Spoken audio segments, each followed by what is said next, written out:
so Meghan Markle said that she saw the live production of The Lion King in London. This is what she says to The Cut magazine.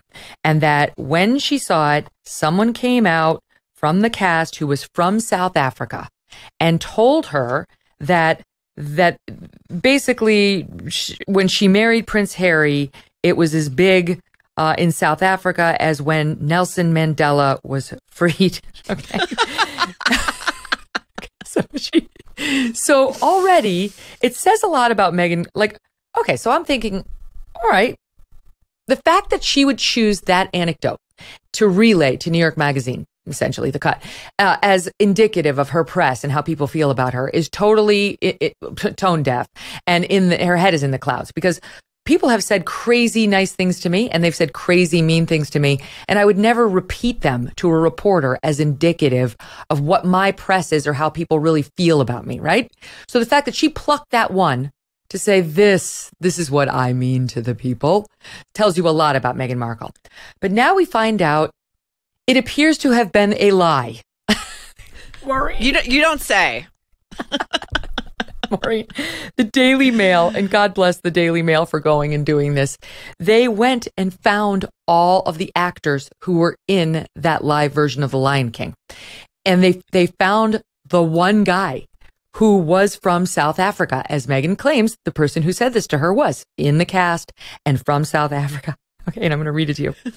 An acclaimed actor and friend of Nelson Mandela today told Daily Mail he's baffled by her suggestions that the country had rejoiced when she married Prince Harry, and revealed he's never met her, despite claiming to be the only South African member of the cast in Disney's remake of The Lion King. All right, so his name is he's gone on the record. His name is Dr. John Kani, K-A-N-I. He believes the Duchess of Sussex has made a, quote, faux pas after she used a U.S. magazine interview to imply that her royal wedding sparked celebrations in South Africa, reminiscent of the release of his friend Nelson Mandela, the legendary anti-apartheid leader. He said Mr. Mandela's walk to freedom after 27 years was a landmark moment, while her marriage to Prince Harry was no big deal in South Africa, adding that the two events, quote, cannot be spoken of in the same breath, and you can't really even say where you were when Meghan married Harry.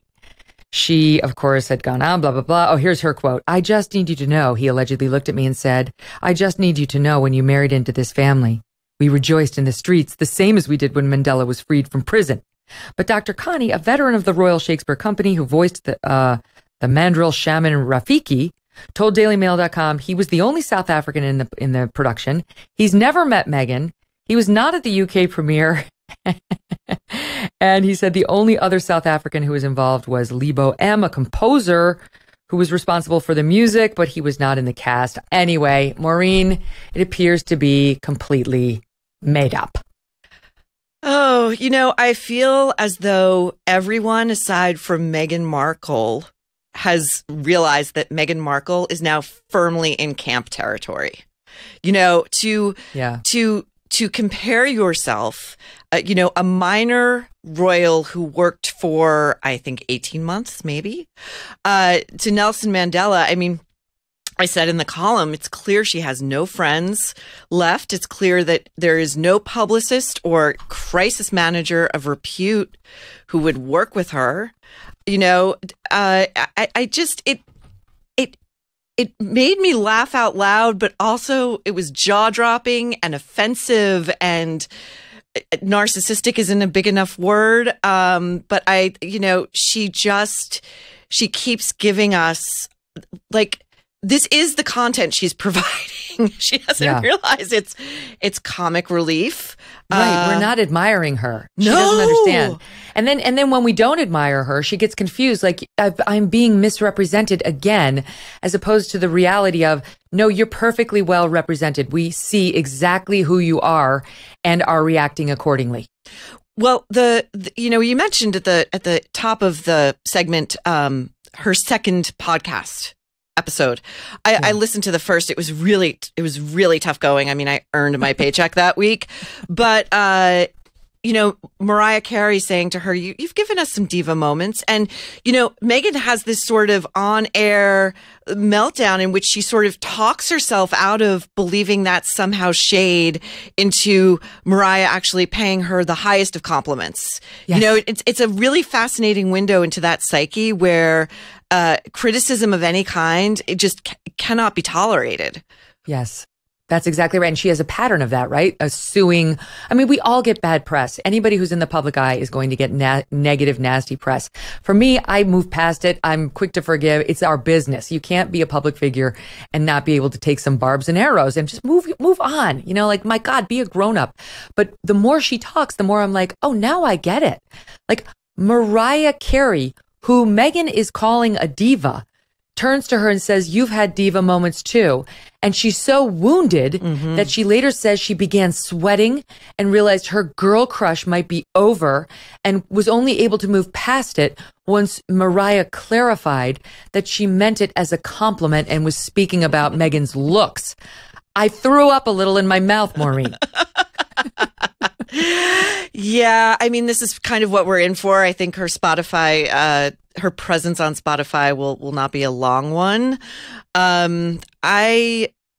I just, the other thing that perplexes me, and we saw it with the Oprah interview, and at the and I'm not saying this in sort of any self-congratulatory way, but at the time I felt like I was the only person watching it who thought she was completely full of it. It was such a terrible performance.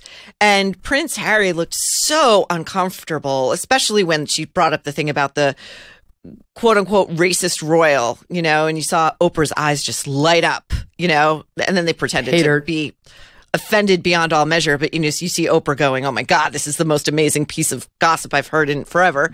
But she lies. She's a liar. She's a liar. Yes.